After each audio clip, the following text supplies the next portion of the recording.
All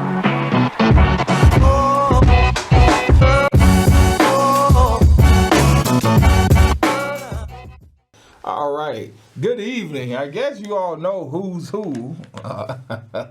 There's me trying to support the Sox. I'm done for the day. Hand Up Recovery Homes, a nonprofit organization with our gun violence prevention program. Have with me our lead outreach coordinator, recovery coach, Eric Stick. But he also has an acronym for finance, and that's how we kind of met originally, and then found out that we like helping people turn their lives around in the social service arena of recovery. But now we also know that many of our recovery colleagues and others that we know have struggled with violence in their past. We're fortunate we haven't struggled much with it, possibly been a victim occasionally of it. I know I was bullied as a teenager, and then I learned to use this size.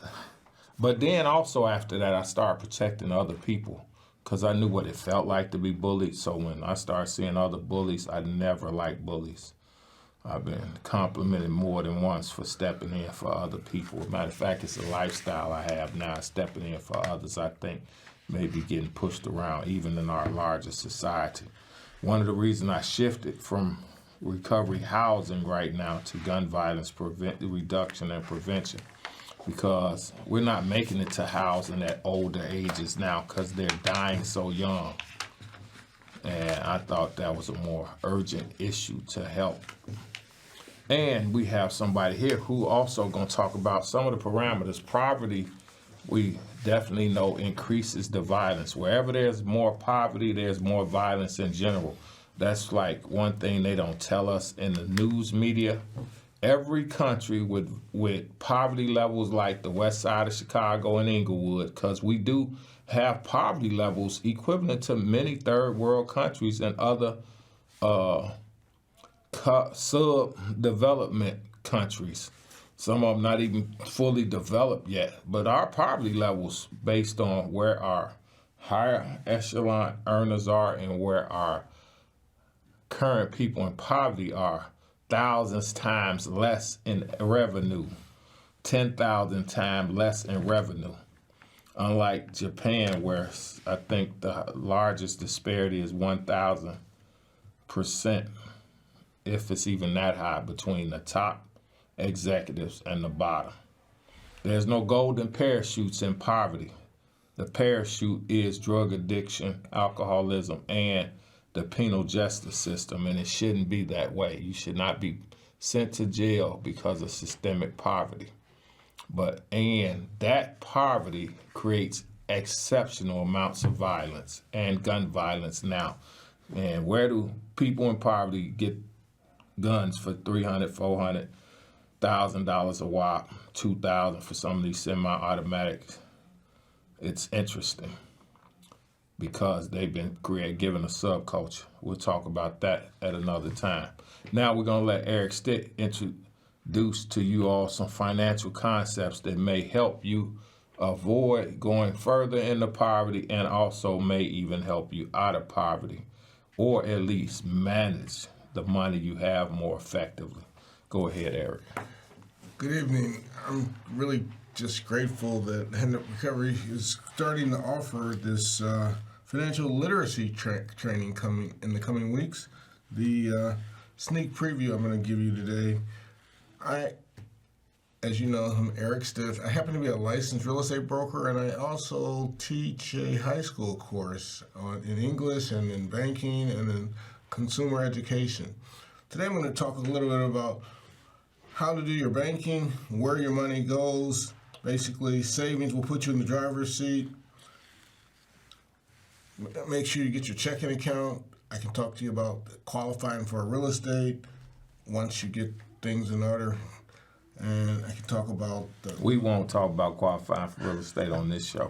But glad you got the plug in now. Back to banking. Yes.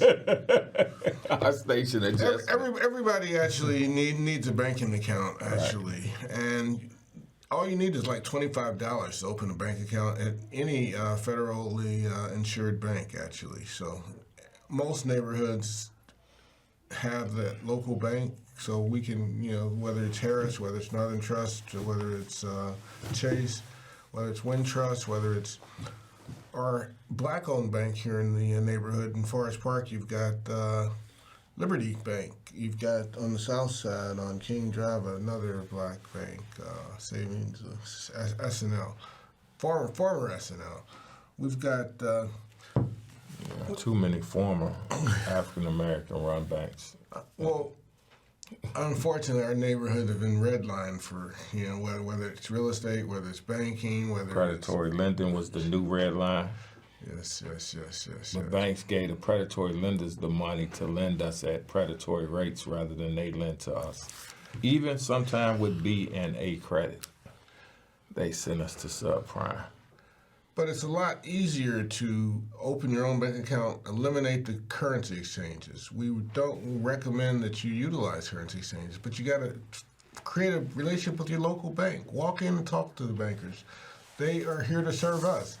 The Congress actually put together a Community Reinvestment Act that forces banks to actually locate and serve us. So you've got to create that relationship with that personal banker. Take your $25, open your account, and you'll have access to your money instantly. You can, easily pay your bills on time with that account, actually. All right, Danny K. Davis has the event Saturday, June 10th from 10 a.m. to 3 p.m. It's a talk at the table with fathers. There are going to be vendors there, many health service, social service agencies, some financial institutions, hospitals, clinics, and insurance providers. Come out, share, maybe some new job opportunities, definitely plenty of information. And it's highlighting fathers who oftentimes are overlooked for all the providing they do and support in their families. And nowadays, more than ever, they have to step up. All right, thank you.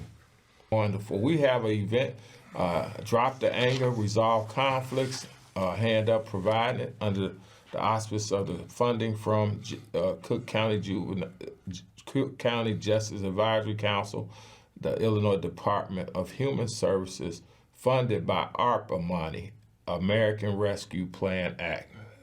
And they gave us some money to help try to stop the violence. And anger, we know, is a problem that creates violence.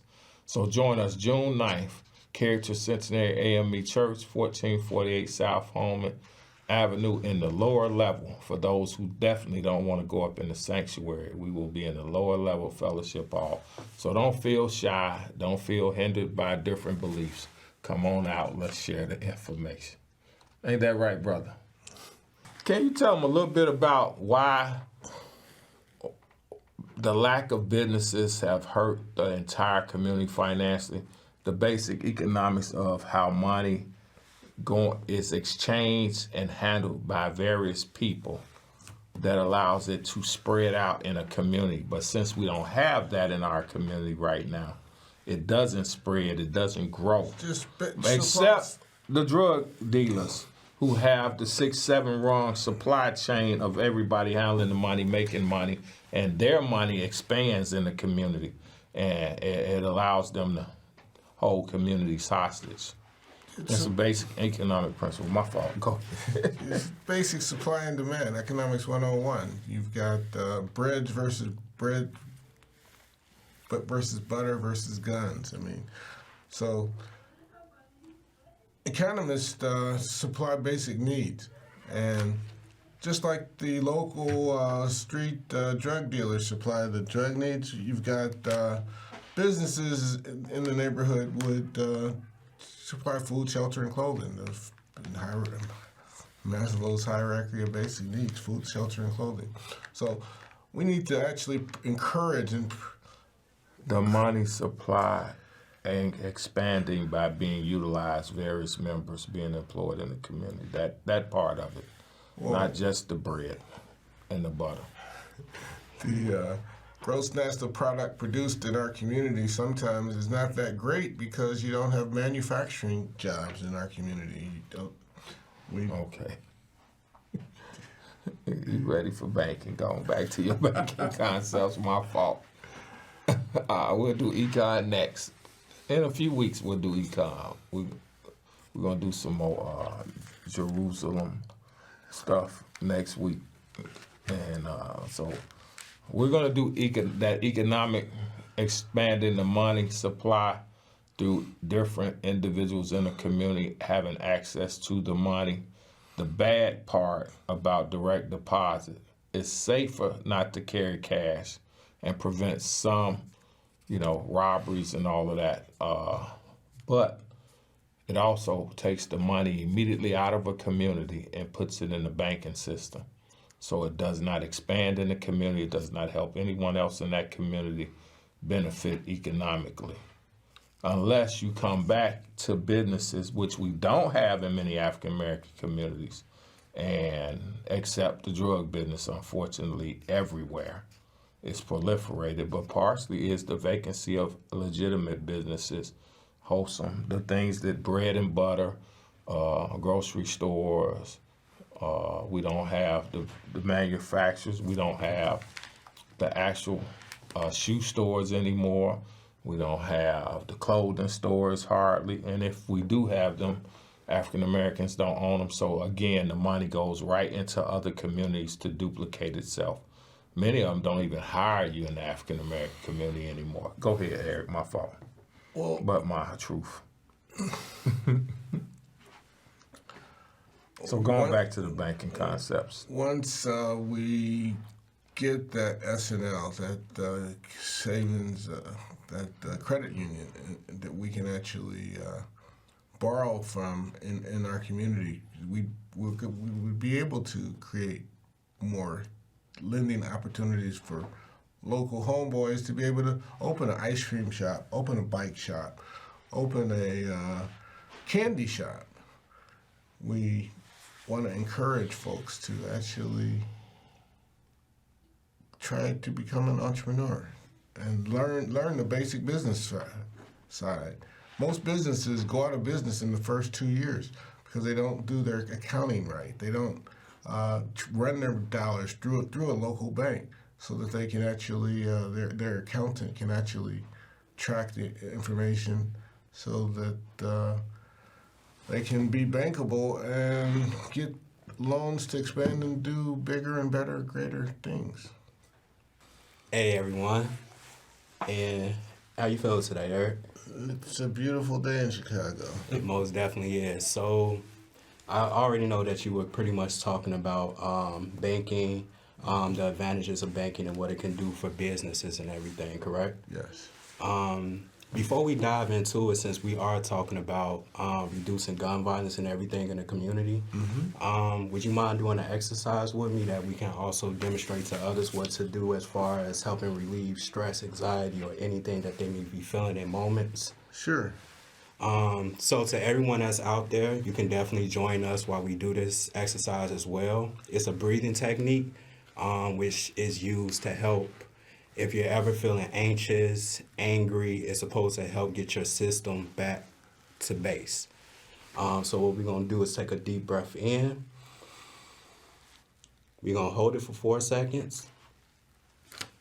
And then we're going to let everything out. We're going to do it one more time. Bring everything in. Hold it for 4, 3, 2, 1. Let everything out. How you feel right now? Relaxing. Okay. So I want you to, so when you was talking about the credit unions and everything and how it can benefit individuals looking to start a business, would you mind expanding on that a little bit more of the advantages of having a credit union versus a traditional bank? Credit unions usually are less. They'll take more risk normally. Local banks, because they use investors' money, they're pretty conservative. Stockholders are like a co-op. They're using members' money, so they're more liberal and they try to help work with folks a little more than the local bank stiff-necked banker with Suited and booted. Got you.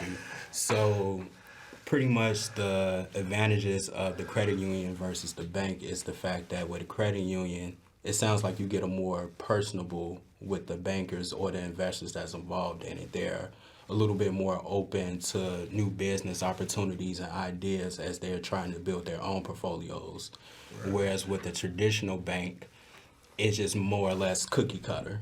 They just want anyone and everyone's money that can possibly come through and sit down with them, but they're not trying to take any real risk within doing that. Right. One of the things that we really need is community banks that's going to basically reinvest those dollars in the underserved zip codes, in the underserved census tracts, the areas in greatest need, which we know, North Lawndale, Garfield, communities that have been overlooked. And how do you feel, and I'm not sure, how do you feel about how does this type of financial literacy help reduces the gun violence, in your opinion? Well, if you've got homeowners in the neighborhood, folks are going to be picking up the trash people because they want to keep their property down and taxes down. So, And I also think too by creating with this financial literacy, kind of how you said homeowners, but not only that, business owners. of course, When you own a business in a Pacific neighborhood, it's kind of one of the concepts that I have is you bring businesses to the neighborhood, let those businesses build up the neighborhood. They should be pouring back into the very community that they're making money from. and they're going to basically shop in the neighborhood. They're not going to take their money downtown or out to another county and raise their kids. And their kids are going to be spending money right there in the neighborhood. So, with all of that, what are some other financial literacy ideas or other concepts that we need to kind of, besides banking and knowing, picking the proper bank for ourselves, trying to establish, would you suggest that we should also establish a line of credit or? Well, yes, you're gonna need trade lines. You're gonna go to JCPenney's and open a JCPenney's account. That's one of the easiest accounts to open. Or Target, let's say, for instance, these days. One of the problems with buying a house is most people don't have a track record of paying a bill, other than maybe their phone bill or their electric bill or their gas bill. So it's better to go ahead and borrow $1,000 for. Actually, I have a better idea. To anyone that may have low credit, bad credit, or trying to build their credit, I suggest getting an unsecured credit card. An unsecured credit card actually lets you pretty much take your own money, place it onto the card, but you use that as your loan money. You pretty much loaning yourself the A money. secure card, and of course. Unsecured. Well, Because with a secure card, they already give you the money. But with unsecured, it's saying, since I make this amount of money, I'm going to place this on this card. So I'm going to pay $100 a month to have $300 on the credit card. And then that $300, I'm going to utilize to Borrow pay that off from. things, but I still have to pay that off. right. Typically, more credit card companies are open to using giving people unsecured credit cards because there's no loss on their end because Correct, you're using correct. your own money. Right. But all the benefit is you get to build your credit score up and create those create that track history that banks look for when it's time to go and when you're looking for a mortgage and everything. And the other thing is, I mean, it's easier said than done, but pay the bills as agreed on time. So, pretty much to just kind of wrap everything up and bring it all full circle, the first step that a lot of people should do, or even as a way to help reduce the gun violence in our communities, is first to establish our financial stability. Being able to make sure that we have a relationship with a bank or with a credit union and building that relationship with the bank or credit union so you are able to have access to credit and able to build your credit. Utilizing these two things, you can then be able to become a homeowner or a business owner or even help you put your kids through school or other things that you may need to take money and stuff out without having to worry.